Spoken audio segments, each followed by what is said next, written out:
अस्सलाम वालेकुम dear students, welcome in second year computer science class. आज की स्पेशल क्लास मैंने इसलिए कंडक्ट कराई है कि हम रिव्यू कर सकें कि हमारे सेकंड ईयर में जो कंडेंस सिलेबस था वो उसकी अब तक की प्रोग्रेस क्या रही। At the end of session हमने कितना उसे कवर किया और कौन सा टॉपिक अभी तक नहीं हो सका या आप नहीं पढ़ सके, या मैंने अपनी एफर्ट से आपको कितना इसमें इनपुट दिया है, जो कि मेरी एफर्ट होगी कि मैंने कितना कंप्लीट किया। जब ये सिलेबस ऑफ़र हुआ था उससे पहले हम काफ़ी टॉपिक्स कर चुके थे और कर भी रहे थे, और बाद में कुछ नए टॉपिक्स इसमें ऐड हुए और कुछ स्किप हो गए। तो ये सिलेबस, कंडेंस सिलेबस जो है ये आपके पास मौजूद हो, सबसे पहले आप ये अपने पास रख लें। और जो मैंने आपको असाइनमेंट्स, क्विज़ेस, होमवर्क या क्लास वर्क जो भी मैंने आपको प्रोवाइड किया है, जो नोट्स प्रोवाइड किए हैं, वो अपने पास रख लें और इसको वन बाय वन कैरी करते जाएं कि सर ने कौन सी चीज़ स्किप कर दी है जो हमने नहीं पढ़ी, या कौन सी ऐसी चीज़ है जो हम नहीं पढ़ सके, ताकि एट द एंड ऑफ इस सेशन में ये चीज़ बिल्कुल क्लियर हो जाए कि मेरी एफ़र्ट्स क्या रही और आपका इनपुट क्या रहा और फाइनली रिज़ल्ट हम क्या देखते हैं। तो इसलिए ये मैंने ज़रूरी समझा कि मैं अपनी एफ़र्ट आपसे शेयर करूं कि मैंने क्या एफ़र्ट किया, इनपुट किया और आपकी तरफ से क्या आउटपुट आ रहा है। तो रिड्यूस सिलेबस में पहला टॉपिक जो इंक्लूड किया गया है वो basic introduction to C language से रिलेटेड है। उसमें नंबर 1 पे यूजिंग आईडीई का प्रैक्टिकली भी मैंने बताया था कि क्या आईडी को होता है और उसमें क्या क्या चीज़ें ऐड होती हैं, और देन उनकी डेफिनेशन भी प्रोवाइड की। इसी के साथ रिलेटेड मैंने आपको जो चैप्टर नंबर 1 है इनके साथ इनके नोट्स भी प्रोवाइड किए, एमसीक्यूज़ भी प्रोवाइड किए, और मेरे वीडियो लेक्चर्स भी इसी पे आपके पास मौजूद हैं। तो writing a program in C language, my first program हमने देखा था, देन हमने कोडिंग की थी। तो सी में प्रोग्राम कैसे लिखा जाता है इसको डिटेल में हमने डिस्कस किया। सी प्रोग्राम फॉर्मेट और उसका बेसिक स्ट्रक्चर क्या होता है। नंबर 3 पॉइंट देखें तो उसमें हमने इसका बिगिनिंग में ही ये देखा था कि इसका स्ट्रक्चर कैसे होता है और उसका फॉर्मेट क्या होता है। फिर एरर चेकिंग जो होता है, कैसे कंपाइल किया जाता है, एरर कैसे किया जाता है, प्रोग्राम को रन कैसे किया जाता है और उसके रिजल्ट कैसे देखे जाते हैं। ये बहुत सिंपल सी 2 लाइन्स का आंसर्स थे। प्रैक्टिकली हम विद इन सेकेंड परफॉर्म कर लेते हैं, बट अगर यही चीज़ एज ए क्वेश्चन आ जाए तो फिर आपको वर्ड्स में लिखना पड़ेगा। तो ये इतना डिफ़िकल्ट नहीं था जो कि आपने किया। फिर हमने नंबर 5 पे ये चीज़ देखें कि प्रिंट एफ फंक्शन को यूज़ करना सीखा था, कैसे यूज़ करते हैं, उसका कैसे यूज़ होता है, उसका स्ट्रक्चर कैसे होता है, और फॉर्मेट स्पेसिफायर्स क्या होते हैं। ये सारी चीज़ें हमने उसी स्टेटमेंट में देखा था कि प्रिंट एफ की स्टेटमेंट में ही फॉर्मेट स्पेसिफायर्स को भी यूज़ किया जाता है। तो ये चैप्टर नंबर 1 जो है ये हमने यहाँ पे कंप्लीट किया था। इसमें कोई चीज़ ऐसी नहीं है जो हमने मिस की हो या अभी तक रहती हो। फिर चैप्टर नंबर 2 वहाँ पे आप आके देखें, वेरिएबल्स को हमने डिस्कस किया था। वेरिएबल्स क्या होते हैं, उनकी टाइप्स क्या होती हैं, कैसे इनिशियलाइज होते हैं, कैसे डिक्लेयर होते हैं, ये सारी चीज़ें हमने 1 बाय 1 देखी। और फिर हमने देखा कि इसमें इनपुट और आउटपुट कैसे लिया जाता है। लाइक प्रिंट एफ की स्टेटमेंट हमने यूज़ की, स्कैन एफ की, गेट सी एच की।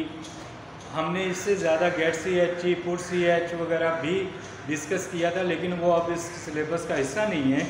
तो हम इन्हीं चीज़ों पे फोकस करते हैं और हमने बार बार रिपीट भी किया। तो फॉर्मेट स्पेसिफायर्स अगेन रिपीट हो रहे हैं। स्टेप सीक्वेंसेस हमने देखे किस तरीके से यूज़ हुए, कैसे हमने इनको यूटिलाइज़ किया। फिर ऑपरेटर्स हमने पढ़े।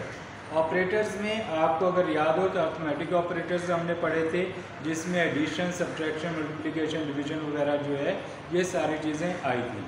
असाइनमेंट ऑपरेटर्स थे जिसमें प्लस इक्वल्स टू ठीक है, परसेंट इक्वल्स टू, ये सारे जो है हमने ऑपरेटर्स ये भी पढ़े। फिर इंक्रीमेंट और डिक्रीमेंट जिसमें प्लस प्लस और माइनस माइनस साइन अगर आपको याद हो तो वो हमने स्टडी किया।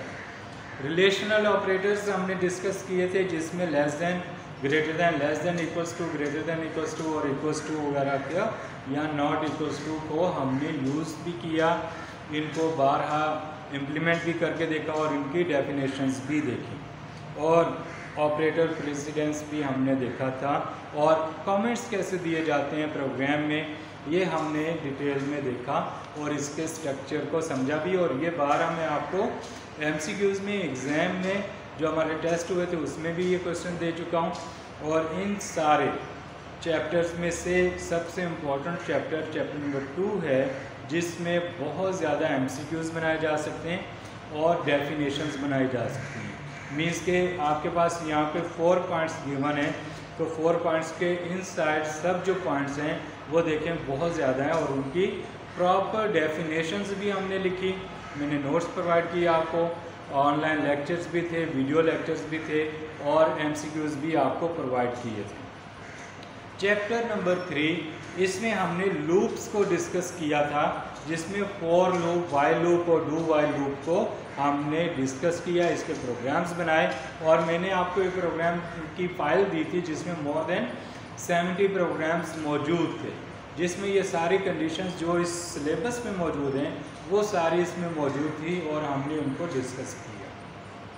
फिर नेस्टेड और इफ़ एल्स की स्टेटमेंट्स को हमने डिस्कस किया था। हमने बहुत सारे ऐसे प्रोग्राम्स बनाए थे जिसमें हमने इफ़ और एल्स की स्टेटमेंट को यूटिलाइज किया था। फिर एंड और ऑपरेटर था, फिर एंड ऑपरेटर था, नॉट ऑपरेटर था, स्विच स्टेटमेंट को हमने डिस्कस किया था किस तरीके से होती है, यहाँ ब्रेक स्टेटमेंट जिसको डिफ़ॉल्ट और ब्रेक स्टेटमेंट। अगर आपको याद हो तो हमने जो प्रोग्राम्स किए थे जिसमें मेन्यूज़ बनाने सीखे थे, जिसमें होटल्स के मेन्यूज़ का हम डिस्कस करते थे, जिक्र करते थे, ये वही प्रोग्राम है, वही टॉपिक्स हैं। तो चैप्टर नंबर 3 जो है वो आ गया नंबर 4, चैप्टर नंबर 4 को इसमें मैंने इंक्लूड किया, क्योंकि लूप्स को जब हम डिस्कस करते हैं तो फिर फॉर लूप है, फिर कंडीशंस आ गई। तो अगर आपको जो याद हो कि हमने जो स्ट्रक्चर, डेटा स्ट्रक्चर की डिफरेंट टाइप्स पढ़ी थी, और उसमें हमने देखा था कि किस टाइप की लूप्स यूज़ करते हैं और किस टाइप की हमारे पास वो चीज़ें यूज़ हो रही होती हैं। तो स्विच स्टेटमेंट वगैरह ये चैप्टर नंबर 3 और 4 मैंने कंबाइन कंसेप्ट क्लियर कर दिया। इसमें कोई चीज़ ऐसी जो आप समझते हैं कि नहीं की, अलबत्ता ये सारी चीज़ें हम बार बार कर चुके हैं।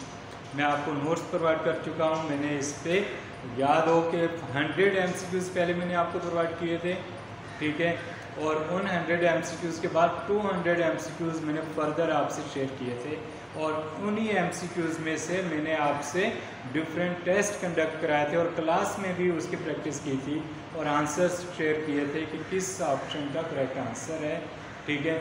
और ये चीज़ें वही हैं बार बार जो रिपीट हम कर रहे थे। फिर चैप्टर नंबर 5 फंक्शंस, ठीक है, किस टाइप का फंक्शन यूज़ होता है, कैसे उसकी नीड होती है, उसका फॉर्मेट कैसे होता है, ये सारी चीज़ें, ये वो टॉपिक्स हैं जो कि हमने ऑनलाइन क्लासेस में स्टडी की। लास्ट 2 टॉपिक्स ऐसे हैं जो कि हमारी फ़िज़िकल क्लासेस ऑफ होने की वजह से हम ऑनलाइन क्लासेस पे स्विच हो गए थे, तो इस पे मैंने आपको वीडियोस बना के शेयर की थी और इस पे क्वेश्चंस और देन मैंने आपको MCQs भी शेयर किए थे। तो ये वो टॉपिक्स हैं जो कि हम ऑलरेडी डिस्कस कर चुके हैं। अब फंक्शंस के साथ मैंने एक और टॉपिक ऐड किया था, अगर आपको याद हो, वीडियोस देखे, एरेज को हमने ऐड किया था और स्ट्रिंग को ऐड किया था। तो चैप्टर नंबर 5 और 6 जो है, इसकी मेरी 2-3 वीडियोस यूट्यूब चैनल पे अवेलेबल हैं जो कि मैंने आपसे शेयर की थी, और इससे रिलेटेड मैंने, अगर आपको याद हो, तो एरेज और स्ट्रिंग से रिलेटेड और फंक्शन से रिलेटेड मैंने आपको डॉक्यूमेंट शेयर किया था। उस डॉक्यूमेंट में वो तमाम क्वेश्चंस मौजूद थे, डेफिनेशंस मौजूद थी जो कि एग्जामिनर आपसे पूछ सकता है। तो वो शॉर्ट क्वेश्चन भी, लॉन्ग क्वेश्चन भी उसमें इंक्लूड थे और वो मैंने आपसे शेयर की थी। और इसमें से अगर आपने स्टडी नहीं किया तो एक दफ़ा रिव्यू कर लें। ये दोनों चैप्टर मैंने आपको बताए थे कि बहुत इम्पॉर्टेंट है। एग्जामिनर इसमें से आपसे 2 या 3 क्वेश्चंस लाजमी पूछेगा, ये मेरी एक आइडिया है, क्योंकि चैप्टर इतने इम्पॉर्टेंट है, इसमें से 2 से 3 चैप्टर क्वेश्चंस एग्ज़ाम के लिए ऐड किए जा सकते हैं। तो डियर स्टूडेंट्स, ये हमारा सिलेबस अभी तक की डेट में बिफोर कंप्लीटिंग सेशन बिल्कुल कंप्लीट है। एंड ऑफ सेशन हम मज़ीद इसको थोड़ा गो थ्रू कर लेंगे जो हमारे पास रिमेनिंग टाइम है। आपकी जो भी क्यूरीज हैं, जो भी क्वेश्चंस हैं, आप डायरेक्टली मुझसे पूछ सकते हैं। जिन बच्चों ने पूछा है उनको पता है कि मैंने उनको विद इन आवर और आफ्टर सम टाइम रिप्लाई ज़रूर की है। कोई ऐसा स्टूडेंट नहीं होगा जिसने ये कहे कि सर मैंने आपको क्वेश्चन सेंड किए थे, क्यूरीज सेंड किए थे, आपने रिप्लाई नहीं किया। तो मेरे पास अल्लाह का शुक्र है कि मैंने अपने स्टूडेंट्स के लिए बहुत एफ़र्ट की है। इस रिड्यूस सिलेबस से रिलेटेड जितने भी क्वेश्चंस पॉसिबल थे वो मैंने चैप्टर वाइज भी आपको बना के शेयर किए, MCQs शेयर किए। देन मैंने आपसे 100 MCQs पहले शेयर किए और 200 MCQs फिर शेयर किए, और उसके बाद में हमने इसकी प्रैक्टिस भी की। तो dear students, from my end मेरा ख्याल है कि मैंने अपनी एफ़र्ट्स जितनी पॉसिबल थी कोशिश की है कि इनपुट दूँ। आपकी तरफ से क्या आउटपुट आता है, मुझे रिजल्ट क्या प्रोवाइड करते हैं, ये आप पे है। मेरी रिक्वेस्ट ये है कि आप अच्छे से एफ़र्ट करें, स्टडी करें। जो भी आपकी क्यूरीज़ हैं वो आप मुझसे डिस्कस करें। मैं हर वक्त आपके रिप्लाई के लिए रेडी होता हूँ। तो आप अपने फ्यूचर को सिक्योर करें। बहुत अगर ये सिलेबस देखें तो बहुत लेंथी भी और इजी भी है। MCQs हर टॉपिक में से बन सकते हैं। क्वेश्चन एक टॉपिक, सब टॉपिक एक इटसेल्फ एक क्वेश्चन है, वो शॉर्ट भी हो सकता है, लॉन्ग भी हो सकता है। तो इसलिए आप इसको अच्छे से स्टडी करें। Best of luck for your future and exam. Thank you so much.